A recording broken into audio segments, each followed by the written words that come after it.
Ron Musgraves, Pressure Washing Institute contractors. First, good morning, contractors. I teach commercial sales, have been doing it for 42 years. Been doing it to many, many guys in the industry, hundreds and hundreds of guys that have built $1 million businesses.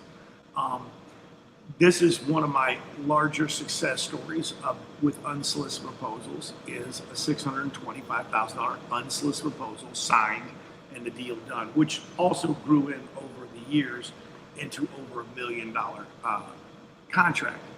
So the bottom line is, guys, is stop waiting for people to ask you for a bid. If you're in the commercial zone, there's no reason to wait. There's no reason to wait. And I'm going to go over some of the things of why you don't need to wait. If you're already receiving an RFP, it's already too late. You know, and the funniest thing in the world is guys all the time sit there and go, well, I got this RFP subscription and they're putting out bids for these things. Well, those are internet stuff. Those things are out there, and there's hundreds of guys potentially trying to bid those jobs. If you're having a difficulty with the property management industry and you're wasting your time going, hello, hello, hello, is somebody there? Is somebody going to answer me? Is somebody going to tell me, going to call me back? And then you never get the calls back. Have you once ever thought about sending them a proposal? Just send it to them. Stop waiting for anybody to ask you for a bid. You have to remember these things. The people that you're going to send bids to year after year, this is the other thing too, you're not going to just send them a bid this year. You're going to send them a bid next year and the year after and the year after. I've got a video out there where a woman finally used this after 13 years of continually sending her a bid. And I asked her on the video, what was the reason it took 13 years to use this? She said we were too expensive. And then I asked her, what was the reason you're using us now? She had went through 22 different service contractors in the 13 years, and she was fed up, and she thought she'd just give us a try. After she tried us, she realized that the extra cost that we were was nothing in comparison to the nightmare of going through 22 purveyors over a 13-year time period. That's obviously, you can figure that out. That's more than one a year. I thought she was going to be a problem customer because you think if you go through 22, and she probably was on service again for another 10 or 12 years before she retired. The bottom line is the title of this is Stop Waiting for People to Ask You for a Bid. Yes, stop it. When somebody's asking you for a bid, you're already bidding against 10 companies. The whole purpose of an unsolicited proposal or sending a bid that somebody didn't request, these are reoccurring customers. You're not sending these to one and done customers. You're sending them to reoccurring customers. And a lot of guys out there right now are struggling with finding work, especially in the residential world. And then they want to turn to commercial and they think commercial's fast. This is not a fast game. It can be a fast game, but the problem with it is the customers that are out there, the low-hanging fruit. I joke around with a buddy of mine, Jeff. We talk about restaurants. Restaurants are low-hanging fruit, but the problem with restaurants, even though they need reoccurring service, there's a lot of turnover.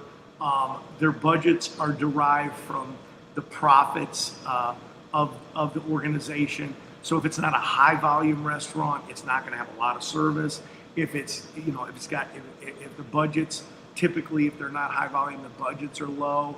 So they're going to want to do it for $150, and nobody wants to do that. The type of reoccurring work that I'm talking about are I only search under CAM, Common Area Maintenance. And these agreements are reoccurring. They budget them.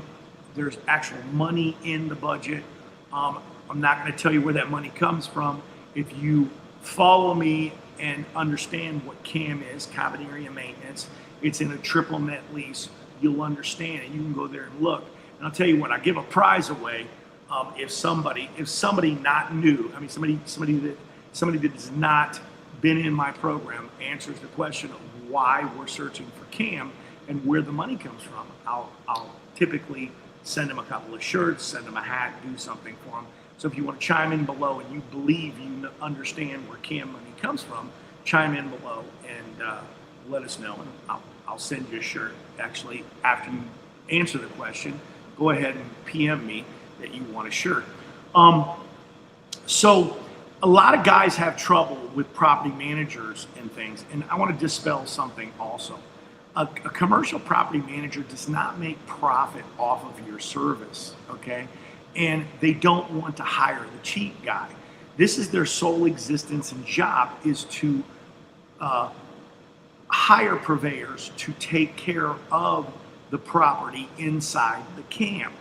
And they get paid on the rent receipts. It doesn't have anything to do with their actual budget to hire purveyors.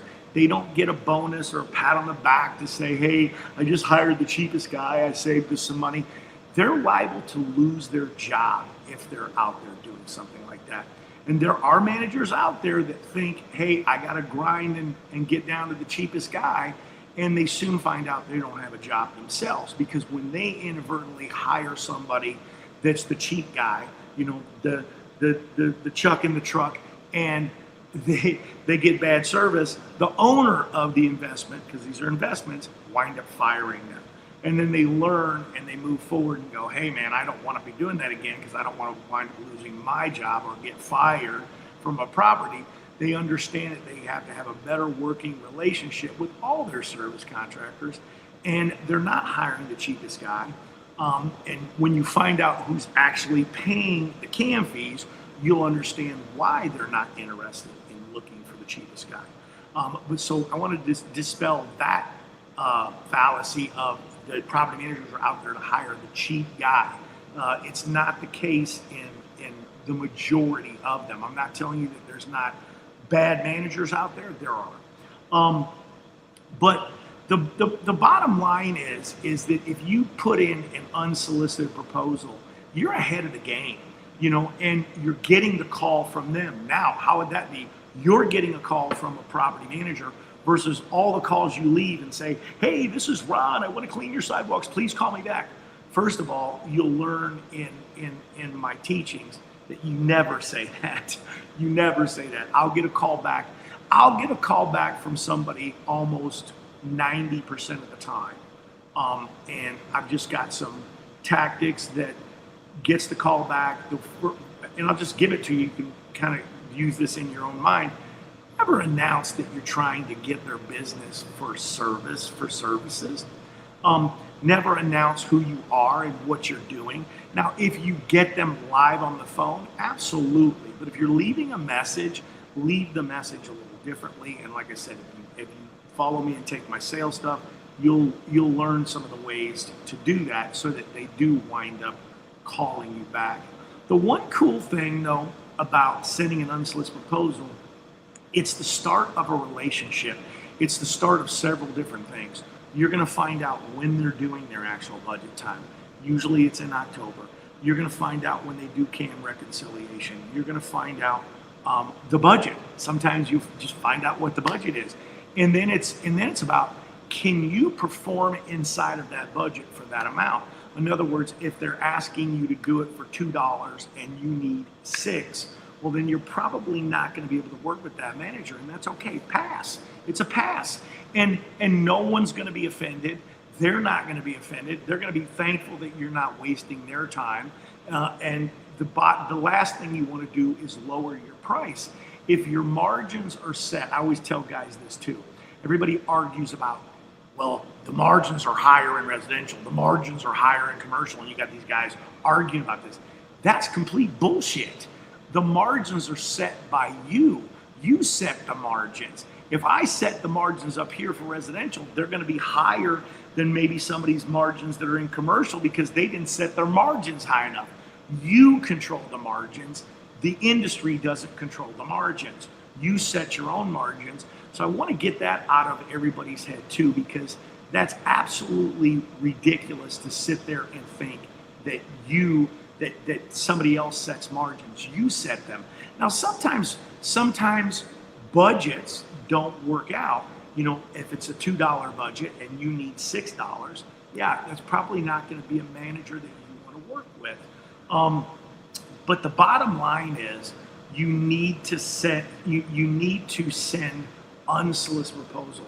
This is only one of 5 major strategies that I teach, but it is a big one. It is a big one. It's probably equal to another one where we do demos and sample cleaning services for people, because in this process you're trying to develop trust with these people, and if you're trying to develop trust, you've got to do things to earn their trust. That's just a big bottom line of the thing. By the way, I'm going to be teaching live at least 4 different places in the next 8 months. I know one of them is going to be in Phoenix. One of them is going to be in North Carolina. We're going to be doing Chicago in April. We're going to be, a Dallas one just came up in October, actually November. So we're going to be in a couple of different places, and we'll probably be in Austin at a separate event. The PWNA is having an event. We're going to be having an event in Austin around the same time period. Now, some of these events, live events, they're going to be at actual shops. You're going to be able to walk these shops, see actually operating businesses that are doing millions of dollars in work. That's the bottom line in the whole thing. Some of them will be at resorts and hotels and things like that, in meeting rooms when we can't be in. And guess what? There's a lot of buzz going on in the industry about paid events versus free events. These are all free. Everything I do is free. So, and there's no catches or anything like that. A lot of people like to tell that story, but if you ever talk to somebody that ever went to one of my live sales classes, there's no pitch, there's no hang up, there's no selling you anything. I've been doing this for 42 years. And we're bettering the industry one contractor at a time. A lot of guys go, well, why do you do this? Because we want to better the industry.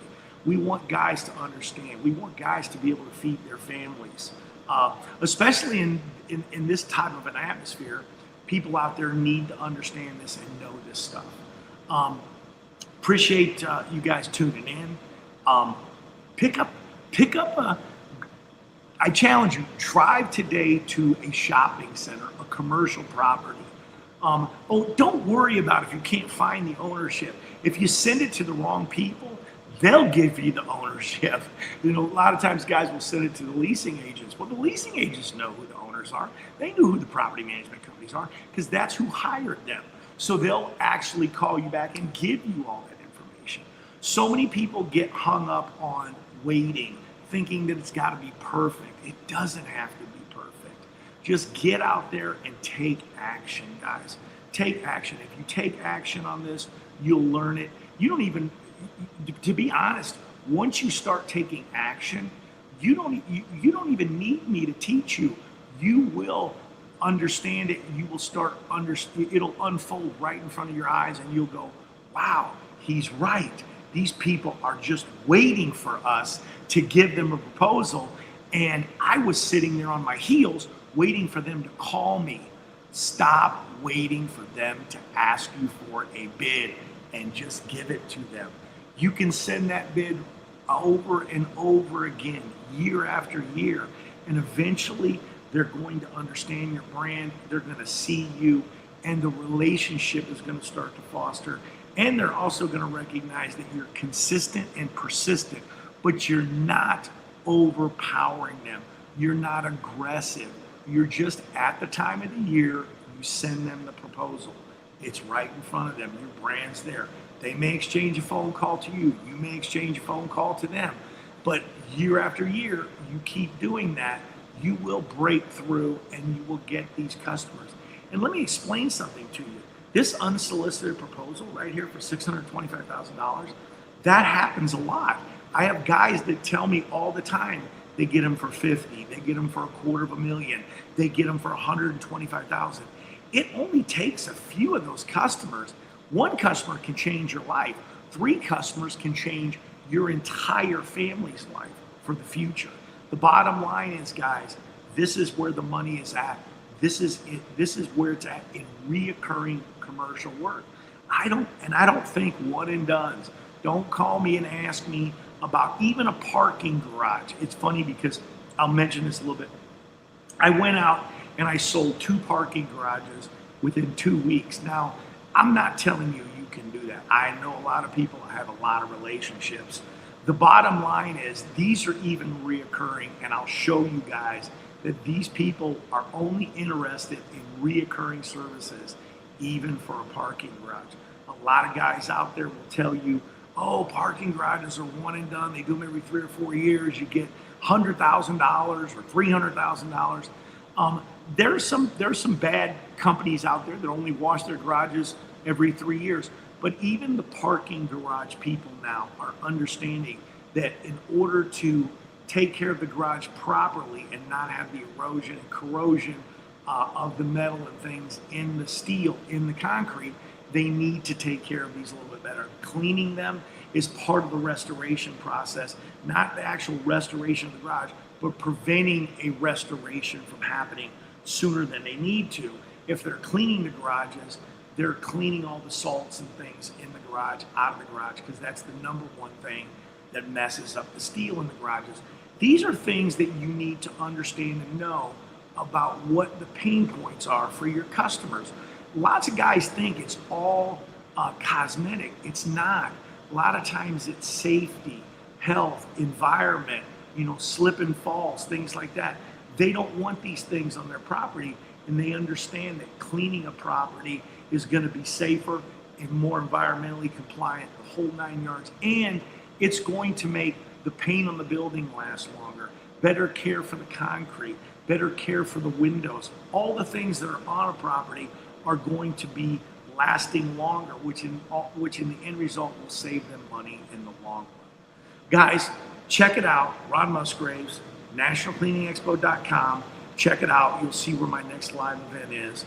I think the next one coming up is going to actually wind up being in Phoenix in October, and then it'll be Charlotte first in September, then October, and then November we're going to be in Dallas, Texas.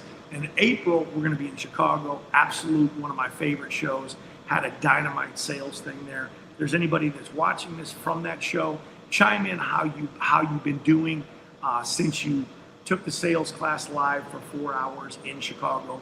I'd love to hear how you're doing. Also, I do a Wednesday class. If anybody wants to be in on that, just chime in below and we'll get you in it. It's free, so don't worry about it. You want to come and learn more commercial strategies, more commercial tactics. That's what it's all about.